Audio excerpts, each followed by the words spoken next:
दोस्तों नमस्कार। बच्चों में एक प्रॉब्लम बहुत तेजी के साथ बढ़ती जा रही है। खासकर हमारे पास इस टाइप के केस एकदम से बढ़ने शुरू हो गए हैं, जिसमें पेरेंट्स हमारे पास आते हैं, बोलते हैं कि डॉक्टर साहब हमारा बच्चा बोलता नहीं है। एक बात या कोई एक आध वर्ड बोलता है तो वो बोलता ही रहता है, बस आंखों में आंखें डालकर बात नहीं करता। बहुत ज्यादा जिद्दी है और अपनी ही दुनिया में बच्चा रहता है। जी हाँ, इसको ऑटिज्म बोलते हैं। और अभी हाल फिलहाल में पिछले कुछ सालों में हम देख रहे हैं कि इसके केस बढ़ गए हैं। होम्योपैथी में बहुत अच्छी दवाइयां हैं जो बहुत बेहतरीन तरीके से इन चीज़ों पे काम करती हैं।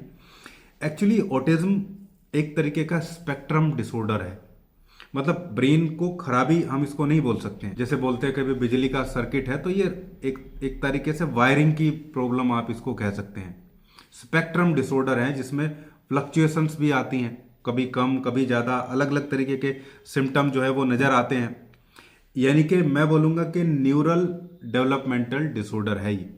ब्रेन डेवलपमेंटल डिसऑर्डर कुछ लोग इसको बोलते हैं, लेकिन एक्चुअल में ये नर्व या न्यूरल डेवलपमेंटल डिसऑर्डर है, जिसके बहुत सारे कारण हो सकते हैं। एक बड़ी बात, ये पागलपन बिल्कुल नहीं है। उसके साथ बिल्कुल मत रखिए कि बच्चे को अंडर एस्टिमेट किया जाए या दूसरे लोग उसके साथ खराब बिहेवियर करें। इसके होने के पीछे कारण सबसे पहले हम वहां पहुंचते हैं वो जरूरी है, ताकि ध्यान रखा जाए और आगे ये चीज ना हो। एक तो प्रेगनेंसी में फोलिक एसिड, विटामिन B12, इन चीज़ों की डेफिशिएंसी बिल्कुल नहीं होनी चाहिए। ड्यूरिंग प्रेगनेंसी स्ट्रेस बिल्कुल ज़ीरो रहना चाहिए। लगभग जैसे पहले कितना खुश रखा जाता था, सामने फोटो अच्छा लगाते थे, घर वालों का बिहेवियर अलग तरीके से होता था, फैमिली में लड़ाइयाँ और सब होने लगे बहुत ज़्यादा। ये बहुत बड़ा असर उस पर डालता है। और मैंने जितने भी केस हिस्ट्री की हैं उसमें फैमिली में टेंशन जो है वो बहुत ज़्यादा मुझे नज़र आई है। दूसरा, स्ट्रेस के और इन सब चीज़ों के अलावा है जेनेटिक भी है। यानी कि एक बार फैमिली में एक मेंबर उस तरीके का हो गया तो आगे समझिए वो फैमिली ट्री में जाने वाली चीज़ें हैं। दूसरा, बर्थ रिलेटेड कारण भी हो सकते हैं। मतलब जैसे प्री टर्म बर्थ है, बच्चे का जल्दी 7-8 महीने में हो जाना, ऐसे लोगों को प्रॉब्लम रहती है। या बच्चे के जन्म के टाइम या उस दौरान या उससे पहले थोड़ा लगातार उसको हाइपोक्सिक कंडीशन उसके लिए बनी रहे, ऑक्सीजन की उपलब्धता जो है प्रॉपर ना हो। जैसे बच्चे होते ही आजकल तो सब ऑक्सीजन देने लगे हैं बच्चे को, लेकिन ये कंडीशन भी इसका कारण बनती है।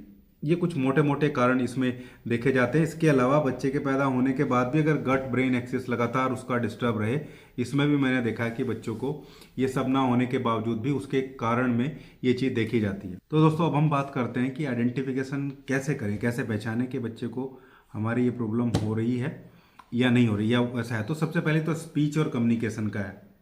2-3 साल तक भी बच्चा बोलना शुरू नहीं करता है और नाम लेने पे प्रॉपर रेस्पॉन्ड नहीं करता है, तो आपको समझ जाना चाहिए। इसके अलावा रिपीटिंग वर्ड, एक ही वर्ड को बार बार रिपीट करने की स्थिति, सोशल इरिटेशन, आई कांटेक्ट एकदम कम हो या बहुत कम हो जाए, पेरेंट्स से बॉन्डिंग बहुत कम हो और अपनी दुनिया में बच्चा रहता हो, ये चीज़ें आपको देखनी है।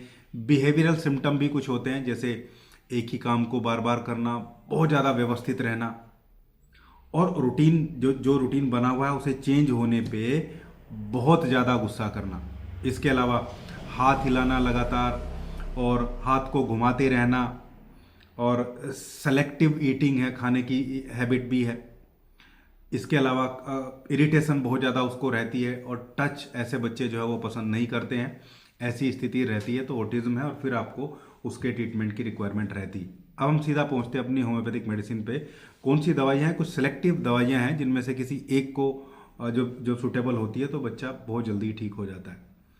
देखिए, बराइटा कार्ब एक बहुत बेहतरीन दवाई है ऐसे लोगों की, ऐसे बच्चों की जो बहुत लेट जो है बोलना शुरू करते हैं, थोड़ा शाई हैं और फियरफुल है, थोड़े डरे हुए से रहते हैं, मेंटल डेवलपमेंट स्लो होता है। ऐसे बच्चों से जब बात करते हैं, मान लीजिए बच्चा आया, मैंने पूछा आपका नाम क्या है, तो वो बोलेगा नहीं, वो अपने माँ की तरफ देखेगा कि ये मेरा नाम बताएगी।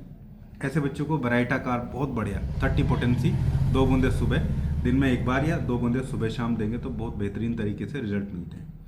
कैलकेरिया कार्ब दूसरी दवाइयाँ हैं जो बच्चे बहुत फ्लैबी टाइप के हैं, मोटे हैं, चबी टाइप के जो चाइल्ड हैं, और इसके अलावा अब सिर के पीछे जिनको बहुत ज़्यादा पसीना आता है, डरे हुए रहते हैं, कॉन्स्टिपेशन बहुत ज़्यादा रहता है, तो कैलकेरिया कार्ब ऐसे बच्चों को देना चाहिए। बहुत ज़्यादा नहीं देते इस दवाई को, इसकी 30 पोटेंसी सप्ताह में एक बार या 200 पोटेंसी को 15 दिन में एक बार ऐसे बच्चों को देना चाहिए। नेक्स्ट जो रेमेडी है वो है स्ट्रामोनियम। बहुत ज़्यादा डरा हुआ बच्चा, बोलने में स्लरी टाइप की स्पीच भी है और जैसे हकलाना बोलते हैं वो भी आता है, बहुत ज़्यादा अग्रेसिव है, बहुत ज़्यादा वायलेंस है, डरा हुआ भी है, लेकिन ये भी साथ में उसके रहते हैं। नाइट टेरर है, रात रात को बच्चों को बहुत खतरनाक डर है, तो स्ट्रामोनियम 30 पोटेंसी 2 बूंदे सुबह, 2 बूंदे शाम को। बड़ा बच्चा है तो, छोटा बच्चा है तो दिन में एक बार भी दे सकते हैं। नेक्स्ट रेमेडी है हायोसिमस नाइगर। हायोसिमस नाइगर बहुत हाइपर एक्टिव बच्चे के लिए है, और ऐसे ही बिना किसी बात के हंसता रहता है, इम्पल्सिव टाइप का बिहेवियर है, मतलब बिना हाइपर एक्टिव है और बिना किसी बात के ही हंसता हुआ है। बहुत अच्छा सिम्टम है। साथ में कुछ रेस्पिरेटरी खरखराहट और हल्की फुल्की खांसी सी भी नजर आती है। तो हायोसिमस 30 पोटेंसी 2 बूंदे सुबह शाम। दो रेमेडी बहुत कॉन्स्टिट्यूशनली हैं। एक है कार्सिनोसिन, बहुत सेंसिटिव चाइल्ड है, म्यूजिक और डांस वगैरह ऐसी चीज़ें उसको पसंद आती हैं, और परफेक्शनिस्ट टेंडेंसी है, यानी कि हर चीज़ को परफेक्शन चाहता है, लगातार परफेक्शनिस्ट जो है वो बना रहता है। कार्सिनोसिन, इनमें से जो दवाई बताई, इनमें से कोई दवाई मैच आती है तो वो देते रहिए साथ में। ऐसे जो मैंने बताई ये चीज़ भी है, तो ये चीज़ भी है, तो कार्सिनोसिन 200 पोटेंसी की 2 बूंदे जीभ पे महीने में एक बार 2-3 महीने तक दे दीजिए। ट्यूबरकुलिनम एक और दवाई बहुत अच्छी है, रेस्टलेस चाइल्ड के लिए। बहुत ज़्यादा रेस्टलेस है, कॉन्स्टेंटली चेंज करता रहता है, हिलता डुलता रहता है, इम्यूनिटी बहुत वीक है, बार बार सर्दी जुकाम, फैमिली में टीबी की या कोई ऐसी एस्थमेटिक या रेस्पिरेटरी कंडीशन बच्चे को रहती है, मतलब फैमिली में रही है किसी को। ट्यूबरकुलिनम वैसे ही 200 पोटेंसी की 2 बूंदे जीभ पे या ग्लोबिल में डाल के 15 दिन में एक बार ऐसे बच्चों को 3-4 डोज हम दे देते हैं। साथ में जो मैंने दवाई उनमें से जो भी कोई मैच होता है। एक बहुत बेहतरीन दवाई है, कॉन्स्टिट्यूशनली है, वो है नेट्राम्यून। जो बच्चे इमोशनल विड्रॉल ज़्यादा नज़र आता है, सेंसिटिव हैं बट इंट्रोवर्ट है, बहुत ज़्यादा इंट्रोवर्ट है, बोलना पसंद नहीं करते हैं, कोई दुख है, कोई ग्रीफ है, किसी बात की वजह से बहुत ज़्यादा सेंसिटिव हो जाते हैं, नेट्राम्यूर ऐसे बच्चों को बहुत जो है वो सूट करता है। ऐसे बच्चों को नेट्राम्यूर जो है आप 30 पोटेंसी में सप्ताह में एक बार दे सकते हैं, नहीं तो 200 पोटेंसी को भी 15 दिन में एक बार कुछ दिन तक दे सकते हैं। एक रेमेडी और बहुत अच्छी है ऐसे बच्चों के लिए, वो है एगरिकस। एगरिकस जो हैंड फ्लैपिंग टाइप की कंडीशन है, इस टाइप से या ऐसे फ्लैपिंग टाइप की हैंड करते हैं, ट्विचिंग बहुत ज़्यादा है, जर्किंग बहुत ज़्यादा है, मूवमेंट और ट्विचिंग बहुत ज़्यादा नज़र आती है, हाथ हिलाना डुलाना, कांपने की स्थिति, कोऑर्डिनेशन शरीर का खराब है, फ्लैपिंग जो है हैंड्स में लगातार उसके रहती है। तो ऐसे बच्चों को एग्रीकस देना चाहिए। एग्रीकस 30 पोटेंसी की 2 बूंदे सुबह, 2 बूंदे शाम को कुछ दिन तक लगातार चलाएंगे। कॉन्स्टिट्यूशनली जो मैंने 2-3 दवाइयाँ आपको बताई हैं, खासकर नेट्राम्यूर, ट्यूबरकुलिनम और कार्सिनोसिन, इनमें से कोई एक दे सकते हैं। वैसे तो सभी कॉन्स्टिट्यूशनल रेमेडी ही हैं, इनमें से कोई एक ही आपके बच्चे को सूट करेगी और वो आप उसको दे सकते हैं।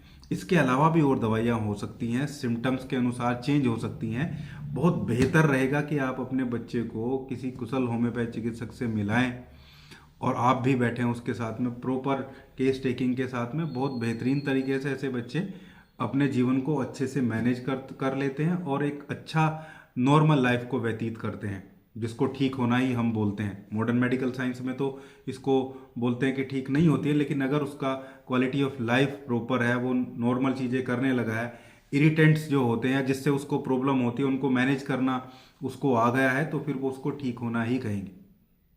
बहुत अच्छा और हेल्पफुल जो ट्रीटमेंट है वो होम्योपैथी में इसका है।